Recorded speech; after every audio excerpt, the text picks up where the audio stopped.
আমার নাম মৌমিতা চক্রবর্তী। আপনাদের কাছে আমার আজকের প্রথম ভিডিও এবং আমি আপনাদের কাছে নতুন। আমি আজকে এঁচোড়ের কাটলেট আপনাদের সামনে উপস্থাপনা করছি। প্রথমে এঁচোড়ের কাটলেট বানানোর জন্য যেগুলো প্রয়োজন হচ্ছে, প্রথমে আমি এঁচোড় এবং আলুকে বয়েল করে রেখে দিয়েছি। এরপরেও লাগছে আদা বাটা, ধনে পাতা, লঙ্কা কুচো, ভাজা মশলা, জিরে, চিনি, নুন, বিস্কুটের গুঁড়ো, লঙ্কা গুঁড়ো এবং কর্নফ্লাওয়ার। কর্নফ্লাওয়ারের মধ্যে সামান্য গোলমরিচ এবং নুন দিয়ে কর্নফ্লাওয়ারটাকে জলে গুলে নিতে হবে। প্রথমে দেখুন আমি কড়াইতে তেল দিয়েছি।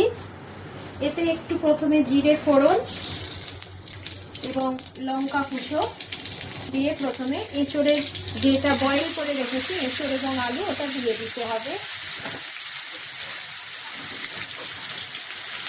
এরপর সমস্ত মশলা একটু করে দিতে হবে। প্রথমেই আমি দিচ্ছি এখানে কাশ্মীরি লাল লঙ্কার গুঁড়ো।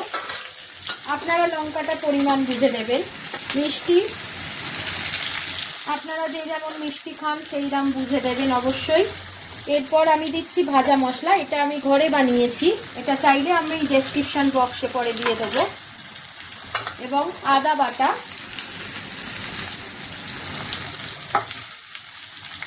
সব শেষে নুন দিয়ে দিতে হবে পরিমাণ মতো এবং ধনে পাতা কুচি।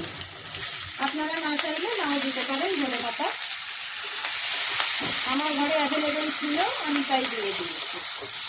দিয়ে পুরটাকে নাড়তে হবে যতক্ষণ না পুরটা শুকনো হয়ে যাচ্ছে, মানে কড়াতে লেগে থাকবে না, কড়া থেকে আপনি সরে আসবে, তখন বুঝে যেতে হবে যে পুরটা আমার হয়ে এসছে।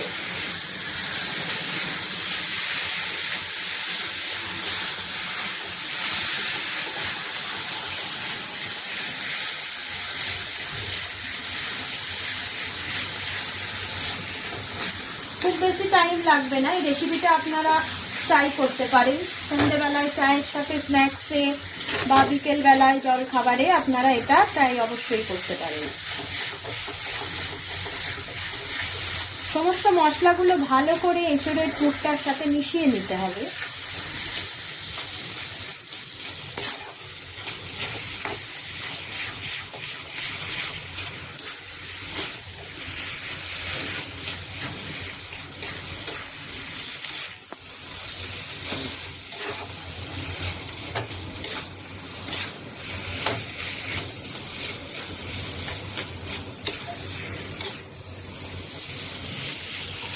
পুরটা মনে হচ্ছে হয়ে এসছে।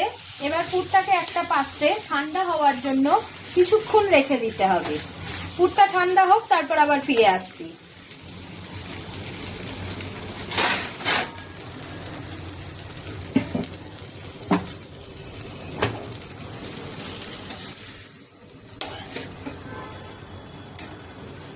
একটা পাত্রে ঢেলে ঠান্ডা করে নিতে হবে পুরটাকে।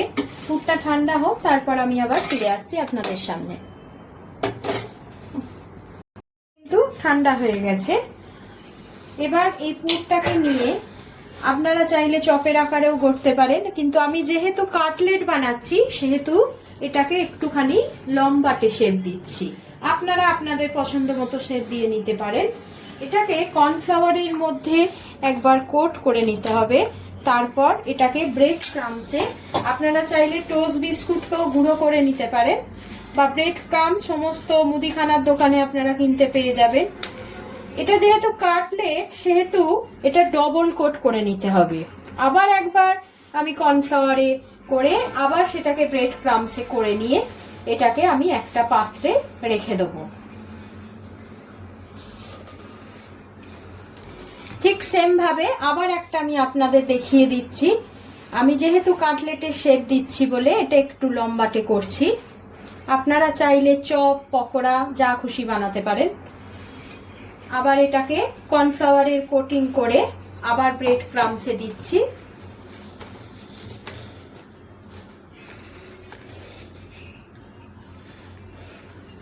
আবার একবার কর্নফ্লাওয়ারের কোটিং করে আবার ব্রেড ক্রামসে করে নিচ্ছি।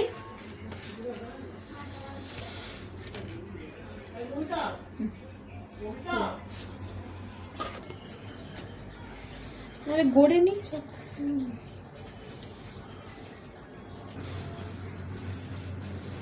দেখুন আমার সব কটা কাটলেট এই একই আকারে গড়া হয়ে গেছে। কড়াই আমি তেল গরম হতে দিয়েছি, তেলটা গরমও হয়ে গেছে। একসঙ্গে বেশি ছাড়া যাবে না, একটা দুটো কি তিনটে করে আপনারা অবশ্যই ছাড়বেন, তার বেশি কিন্তু ছাড়লে এগুলো ভেঙে যাওয়ার চান্স থাকছে।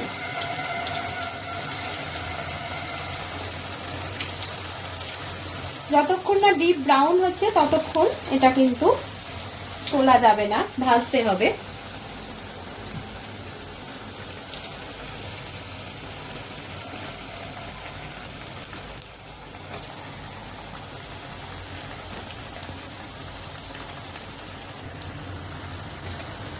দেখুন আমার কাটলেটগুলো প্রায় ভাজা হয়ে এসছে, আমি এগুলো এবার তুলে নেব তেল থেকে। দেখুন ডিপ ব্রাউন কালার, ঠিক এই রকম কালারটা আসবে। 2 থেকে 3 মিনিট ফ্রাই করলেই কিন্তু এই কালার আপনাদের এসে যাবে। দেখুন এগুলো ডিপ ব্রাউন কালার হয়ে গেছে। এগুলো আমি এবার তেল থেকে একটা প্লেটে তুলে নিচ্ছি। ঠিক একইভাবে আমি সবগুলো কাটলেট এইভাবেই ভেজে নেব।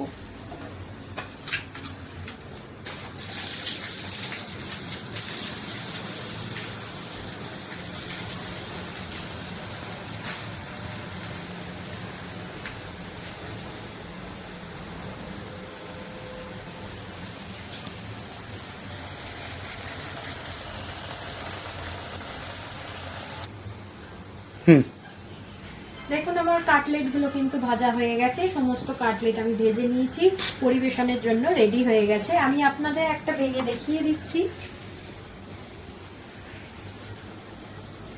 দেখুন